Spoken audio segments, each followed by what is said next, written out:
Sobrang kintab ah.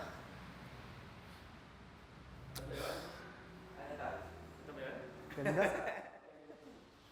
Stock na exhaust lang yan na Shelby eh. Ano masasabi mo? Ganda. Sobrang ganda. Hindi ko ina-expect ganito kakintab. Parang bagong kotse ulit.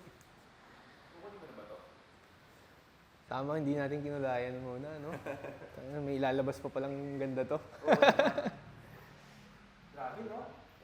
Before and after, ba talaga? Wow. Ganda. May mga malalaan. Siya pati mags, parang bago na ulit ah. Oo. Bago po. Grabe. Ganda.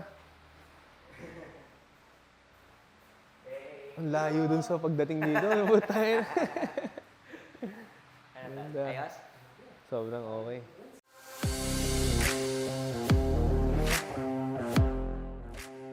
Good day everyone, this is Carlo, Funicos Garage, and we have new project here. This is Mustang Shelby 2006 model. It is a limited edition and this model is 2006 model and meron lang silang parang 1,000 around na ginawa sa buong mundo. 500 for convertibles and 500 for this unit.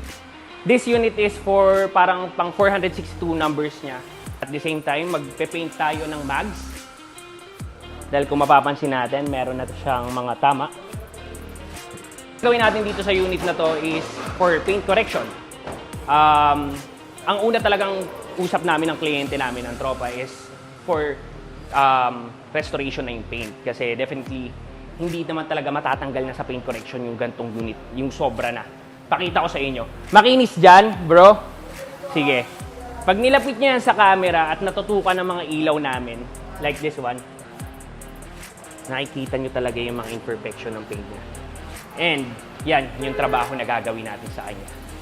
So, balik natin to sa bago. Ang unang gagawin natin dito is for paint correction natin yung body, lilinisin natin. The sidings. And ang gagawin nating sidings dito is yung babagay sa upuan. Last one is we'll put some stickers here. Kasi nawala yung sticker niya dito, so lalagyan natin ng bagong stickers. Yung Hertz na emblems niya, hindi tayo makakuha niyan. Mahirap makakuha niyan. Gagawin namin is magre-repaint kami dito sa emblems niya. And, ayun, magandahin natin ito.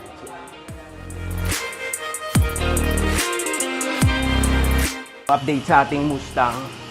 For sure matutuwa talaga yung kliyente natin dito. Kasi nag-backlash namin ng mga gulong and everything.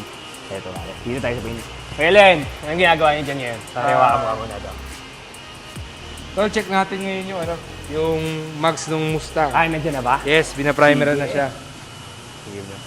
So, ito na yung process ng primer natin. So, namasilyahan na yung mga gutter, gutter rush niya. Mga gas-gas. Ayan. Hindi, ito na yung pinaka-primer natin. Si Lian, owner ng Unicos yan, siya rin talaga tumitira dito. Kami ang nag-release, bago mag-release ng unit, kami rin talaga nagdo-double check. So ngayon, Tol, explain mo bakit. Ano bang ginawa na natin dito? Step 1, tapos ano yung ginagamit mo ngayon? Bale, itong client natin ngayon, nag-undergo siya ng extreme paint correction. Kasi ilang taon na din itong ginagamit sa aming unit. Saka nakatambak to, di ba? Oo, so kapal ng acid, may acid rain siya, tapos yung mga scratches niya, deep na din Sobra talaga. Ngayon, papolish tayo ngayon, first step, using microfiber. Then, after nito, mag-step 2 tayo. Nagka-cut kasi tayo ngayon. So, after cutting, mag-medium cut tayo. Which is yung color yellow. So, medium. Then, mag-finishing na tayo. Pero grabe to, bro. Kintab na. Step 1 pa lang. Naka-step 2 na siya ngayon. Magugulat talaga si client dito. Matutuwa talaga siya. So, ba ang pagkakaiba ng paint correction at saka exterior detailing? Paint correction kasi bro, per panel talaga, sine-check natin yung mga minor scratches, yung mga swirl marks, yan yung mga tinatanggal natin. Ito siya. Oo, pinipilit natin tanggalin yan, ipakat natin yan para mabalik talaga yung original na paint. Kumbaga, multiple stages of detailing.